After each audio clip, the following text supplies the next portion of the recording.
Chers collègues, bonjour. Bienvenue sur Dr Web TV by UNEC Normandie. Aujourd'hui, le sujet qui nous mobilise tous est la loi Macron 2.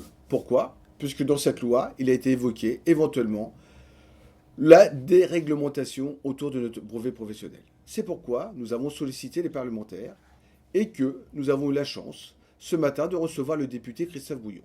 Celui-ci a en effet répondu favorablement à notre invitation pour venir découvrir le métier de coiffeur auprès d'apprentis, de jeunes apprentis qui, par leur passion, lui ont montré comment tenir les outils, comment on manipule tout ce matériel autour de la cliente. Sujet qui, aujourd'hui, va être important pour nous, pour la sauvegarde de notre métier et aussi pour l'évolution que nous voulons de notre profession et de notre formation. Ensuite, une fois que nous avons travaillé avec Christophe Bouillon autour de la manipulation des outils, nous avons organisé un petit déjeuner avec de jeunes apprentis de notre CFA et sur lequel nous avons échangé plusieurs sujets. Christophe Bouillon, député de Seine-Maritime, apprenti d'un jour.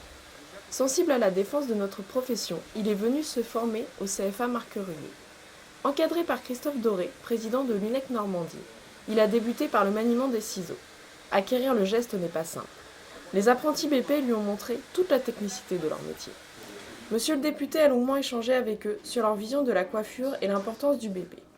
Si être député nécessite de grandes compétences, Christophe Bouillon a souligné qu'être coiffeur, c'est un métier et qu'il aime son coiffeur.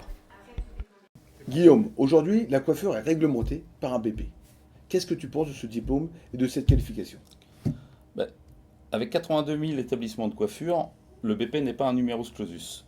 Ce diplôme sert vraiment au tremplin pour pouvoir acquérir une entreprise plus tard, où on va parler gestion, management et évidemment coiffure. Oui, c'est un petit peu le ressenti que ces jeunes nous ont évoqué ce matin, Joël. Et comment tu les as ressentis, toi, ces jeunes, par rapport à ce diplôme, à ce titre? Oui, tout à fait. Ces jeunes, moi, je les ai ressentis très pertinentes devant le député, avec une conscience professionnelle, à savoir qu'ils se rendent compte que 5 ans de métier, voire même 7 ans, ils acquérissent certaines bases, mais pas forcément le métier complet. On s'aperçoit que dans leur raisonnement, dans leur conscience, ils ont tout à fait compris que derrière, il y avait quand même de la gestion pour reprendre un établissement, du management, comme le disait Guillaume, c'est tout à fait ça, quoi.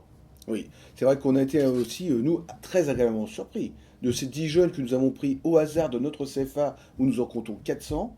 Les 10 au hasard, on a senti des gens passionnés.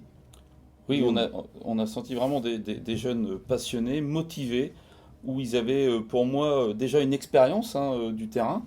Ils étaient déjà, dans ces 2 ans de formation BP, ils étaient déjà dans un contexte où ils pensaient déjà à s'installer, ils nous ont parlé de chiffres. Des vrais projets, quoi. Des vrais projets. Ouais. C'est ce qu'on a pu ressentir, des jeunes avec des vrais projets d'avenir, et où, très clairement, par rapport au CAP, ils nous ont dit que ça ne suffisait pas. Pas complètement, je suis complètement d'accord avec vous. De toute façon, dès le début, on s'aperçoit que très jeunes, ils ont l'envie, ils veulent prendre le plaisir du métier, et leur ressenti, c'est le métier de coiffeur, c'est un métier. Oui, alors là, j'aime bien ce que vient de dire Joël. Coiffeur, c'est un métier, bien sûr que c'est un métier, et c'est pour ça que nous lançons impérativement notre marque J'aime mon coiffeur. Coiffeur, c'est un métier, et ça, je compte sur toi.